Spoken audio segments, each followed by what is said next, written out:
sasakay kayo, boss. Pwede kang kargahan niya ngayon yan. Oo. Kakarga ko rin isang papagdara tsaka yung hamba. Tama-tama, boss. Ikaw ang pinamano ko. Tayo wala pang pasahirong naisakay. At arkilahin na kita. Pare! Pwede yung maayos sa inyo. Abay, pwede. Ano kayo? Yang... Kakarga lang natin sa tricycle. Bibigyan ko lang sa bala. Okay, pare. So yun lang tayo kakarga lang natin sa tricycle. Para ng tricycle? Kaya? Kaya.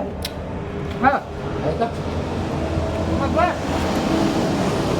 Ba't di kinakargahan niya yung akin yan? Gusto niyo ba sabi kakargahan? Kanya daw ako. Buno niya. Kasi niya nga Aba! Ay, amin niya! Tapos masakay na lang kamay, baka mo na taga. Ako. Ay, kaluloko ninyo! Kaya kakargahan hindi ninyo! Hindi naman kayo